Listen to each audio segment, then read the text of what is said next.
सभी साथियों को मेरा नमस्कार। हिंदी साहित्य हिंदी में आप सभी का स्वागत है। आज एक नई प्रश्नोत्तरी के साथ। प्रश्न आदिकाल से ही संबंधित हैं। आइए देखते हैं पहला प्रश्न।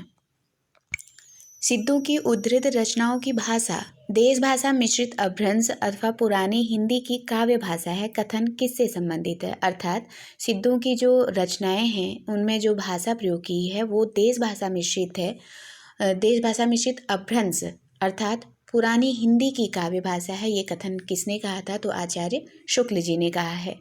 दूसरा कथन है, सिद्ध कण्हप्पा की रचनाओं को यदि हम ध्यानपूर्वक देखें तो एक बात साफ झलकती है, वह यह कि उनके उपदेश की भाषा तो पुरानी टकसाली हिंदी यानी कि काव्य भाषा की है, पर गीतों की भाषा पुरानी बिहारी या पूर्वी बोली मिली है। यह भेद हम आगे चलकर कबीर की साखी और रमैनी की भाषा में पाते हैं।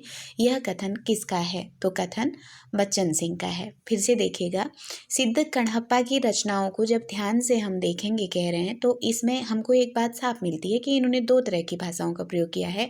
उनकी उपदेश की भाषा तो पुरानी टकसाली हिंदी काव्य भाषा की है, पर गीतों की भाषा पुरानी बिहारी या पूर्वी बोली मिली है। यह भेद हम आगे चलकर कबीर की साखी और रमैनी की भाषा में पाते हैं। कथन किसका है? तो बच्चन सिंह का है। तो ध्यान दीजिएंगे, यहाँ पूछ सकते हैं कि कबीर की साखी रमैनी में जो भाषा मिली है वो किसके उसमें से मिली है? तो सिद्ध कण्हप्पा की जो उपदेश और उसकी टकसाली भाषा थी वो हमको कबीर की रचनाओं में देखने को मिलती है। तीसरा प्रश्न है, साखी की भाषा तो खड़ी बोली राजस्थानी मिश्रित सामान्य सधुक्कड़ी है, पर रमैनी के पदों की भाषा में काव्य की ब्रज भाषा और कहीं कहीं पूर्वी बोली भी है। कथन किस लेखक का है? तो ये कथन भी बच्चन सिंह का है। क्या कहते हैं कि जो कबीर की साखी है उसकी भाषा तो खड़ी बोली राजस्थानी मिश्रित सामान्य सधुक्कड़ी। कभी कभी पूछा जाता है कि कबीर की साखी में कौन कौन सी भाषाओं का मिश्रण है, तो खड़ी बोली राजस्थानी मिश्रित सामान्य सधुक्कड़ी है। रमैनी के लिए पूछा जाए कि रमैनी के पदों में कौन सी वो मिलती है, तो ध्यान रखेंगे कि रमैनी के पदों की भाषा में काव्य की ब्रज भाषा और कहीं कहीं पूर्वी बोली भी है। तो ये दोनों बातें रमैनी और साखी के साथ याद रखते हुए ये कथन किसका है? तो ये कथन बच्चन जी ने कहा है। अगला प्रश्न है, किसने चर्या गीतों की भाषा को अपनी बांग्ला साहित्य के इतिहास में अवहट्ट कहा है? किसने चर्या गीतों की भाषा को अपने बांग्ला साहित्य के इतिहास में अवहट्ट कहा है? तो आंसर हो जाएगा सुकुमार सेन। सुकुमार सेन जो बांग्ला साहित्यकार हैं, इन्होंने अपने बांग्ला साहित्य में चर्या गीतों की जो भाषा मिली है उसको क्या कहा है? अवहट्ट कहा है। अगला प्रश्न है, आधुनिक आर्य भाषाओं को अपभ्रंश से निकला हुआ किसने नहीं माना? तो आधुनिक आर्य भाषाओं को, जो आधुनिक आर्य भाषाएं, इनको अपभ्रंश से निकला हुआ कौन नहीं मानते हैं? तो रामविलास शर्मा नहीं मानते हैं। जो आधुनिक आर्य भाषाएं हैं इनको अपभ्रंश से निकला हुआ नहीं मानते हैं। कौन नहीं मानते हैं? रामविलास शर्मा। छठा क्वेश्चन है, आद्य मध्य और नव्य आर्य भाषा अथवा संस्कृत प्राकृत अपभ्रंश की सुगम नसेनी छोड़कर लुप्त प्राचीन भाषाओं की कल्पना करना उन्हीं लोगों का काम है जिसमें सरल प्रचलित और लोकप्रिय किंतु अवैज्ञानिक मान्यताओं का विरोध करने का साहस है, जिसमें कठिनाइयों से टकराने और अनुसंधान के नए मार्ग खोजने के लिए पर्याप्त आत्मविश्वास है। कथन किसका है तथा इस कथन में उन्होंने किसका उल्लेख किया है? तो ये जो कथन है ये रामविलास शर्मा जी का कथन है और इन्होंने किशोरी दास वाजपेयी का उल्लेख करते हुए ये कथन को लिखा है। बहुत महत्वपूर्ण ये कथन है, भले ही लंबा है लेकिन कथन महत्वपूर्ण है कि ये कथन किसका है और किसके संदर्भ में है। तो रामविलास शर्मा जी का कथन है और किशोरीदास वाजपेयी का उल्लेख करते हुए उन्होंने लिखा है। आगे सातवां प्रश्न है, अपभ्रंश में विभिन्न काव्य रूपों, कथानक रूढ़ियों आदि को सीधे लोक से लिया गया है, ना प्राकृत से ना संस्कृत से। इसलिए हिंदी साहित्य के इतिहास ग्रंथ में अपभ्रंश साहित्य का अध्ययन अनिवार्य है। अपभ्रंश साहित्य हिंदी साहित्य का समृद्ध रिक्त है। ये कथन किसका है? तो ये कथन है बच्चन जी का। ये यहाँ से आपको ये कथन बहुत मोस्ट इम्पोर्टेंट है, छोटा प्रश्न के रूप में पूछा भी जाता है कि अपभ्रंश साहित्य हिंदी साहित्य का समृद्ध रिक्त है। किसने कहा है? तो बच्चन सिंह ने कहा है। पूरा कोटेशन देखेंगे तो अपभ्रंश को लेते हुए इस तरह से इनका पूरा कथन है। 8वां प्रश्न है, अपभ्रंश भाषा साहित्य और प्राकृत में गुणात्मक अंतर है, कौन मानते हैं? तो राहुल सांकृत्यायन मानते हैं। अपभ्रंश भाषा साहित्य हो गई और प्राकृत, दोनों भाषाओं में, अपभ्रंश भाषा साहित्य में और प्राकृत में गुणात्मक अंतर है, किसने कहा है? राहुल सांकृत्यायन जी कहते हैं। 9वां प्रश्न है, दोहा अपभ्रंश का खास व पहला छंद है। दोहा को हम जानते हैं कि सरापात को दोहा चौपाई का पहला प्रयोक्ता कहा जाता है, और इससे पहले अगर दोहा का किसी ने प्रयोग किया तो जोइंदू का नाम आता है, लेकिन दोहा अपभ्रंश को खास और पहला छंद मानते हैं, तो दूसरा छंद किसको माना गया है? तो बात यहाँ किसकी आई है? दूसरे छंद की। दूसरा छंद किसे माना गया है और उसका अन्य नाम क्या है? तो यहाँ पर पद्धड़िया को दूसरा छंद माना गया है और इसे अलिल्लह भी कहते हैं। तो इसको ध्यान रखेंगे, जो पद्धड़िया है उसी को अलिल्लह कहा है, बस प्रयोग करने वाले अलग है, यानी कि प्रयोगकर्ता अलग अलग है। किसी ने पद्धड़िया के रूप में किया तो किसी ने अलिल्लह के रूप में किया है। किसने किया है आगे हम क्वेश्चन में देखते हैं।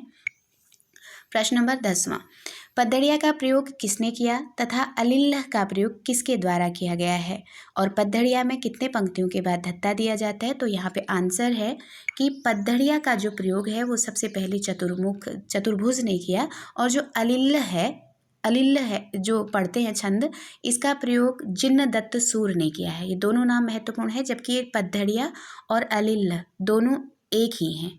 पद्धड़िया और अलिल्लह क्या है? पद्धड़िया प्लस अलिल्लह ये दोनों एक ही चीज़ है। इसको ध्यान दीजिएगा कि ये दोनों क्या है? एक ही चीज़ हैं, लेकिन मानने वाले अलग अलग हैं। पद्धड़िया को चतुर्भुज माने हैं और अलिल्लह को जिन्नदत्त सूर माने हैं। तो ये सूरी नहीं है, सूर ही बच्चन जी की बुक में दिया हुआ है, आप लोग इसको ध्यान रखेंगे। आगे 11वां प्रश्न है, पदबंधों का पूर्व रूप किस में मिलता है? जो पदबंध हम जानते हैं, पदबंध, इनका जो पूर्व रूप है वो किस में मिलता है? तो जो पदबंध होते हैं इनके पूर्व रूप बौद्ध सिद्धों के चर्यापदों में मिलते हैं। ये जरिया हो गया, इसको ध्यान रखेंगे कि ये गलत हो गया यहाँ पे थोड़ा। बौद्ध सिद्धों के चर्यापदों में जो पदबंध हैं इनके पूर्व रूप प्राप्त होता है। 12वां प्रश्न है, किसके पदों में केवल चर्या का रूप ही नहीं लिया गया है बल्कि वस्तुत्व भी ग्रहण किया गया है? तो वो है कबीर। केवल जो चर्या का रूप, जो हम जानते हैं कि सिद्धनाथों में जो चर्या पद मिलते हैं, कणप्पा वगैरह इनकी चर्या गीतिका या चर्या पद जो हम जानते हैं, उन्हीं चर्या का रूप ही नहीं लिया कह रहे बल्कि वस्तुत्व भी ग्रहण किया गया है। तो किसके उसमें? कबीर के उसमें। 13वां प्रश्न है, कबीरदास के रचनाओं में जो उलटवासिया और सूरदास की रचनाओं में दृष्टिकूट हमको देखने को मिलते हैं या दिखाई देते हैं, वे पहले से ही किस में विद्यमान थे? तो इन्हीं चर्यापदों में ये चीज़ विद्यमान थी। तो यानी कि जो उलटवासी और दृष्टिकूट है वो पहले से ही हो रहा था, लेकिन दूसरे नाम से आप ऐसे कह सकते हैं कि वो चर्यापदों में था। चर्यापदों से कबीर के उलटवासियों को ले लीजिए या सूर के दृष्टिकूट में वो आया है।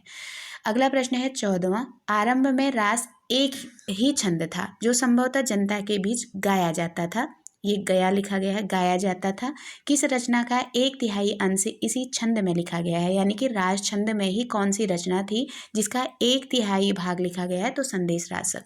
इसको आप मोस्ट प्रश्न समझिएगा, मोस्ट इंपोर्टेंट क्वेश्चन है, ये पूछा जा सकता है कि आरंभ में रास जो है ये एक छंद था और जो संभवतः जो जनता थी उसके बीच इस रास छंद को गाया जाता था, ये किस रचना का 1/3 अंश था जो इसी रास छंद में लिखा गया था? तो वो है संदेश रासक। 15वां क्वेश्चन है, जैन अपभ्रंश काव्य किस सीमावर्ती प्रदेश में लिखे गए तथा बौद्ध सिद्धों के दोहाकोश और चर्या गीत का कौन सा सीमा क्षेत्र रहा?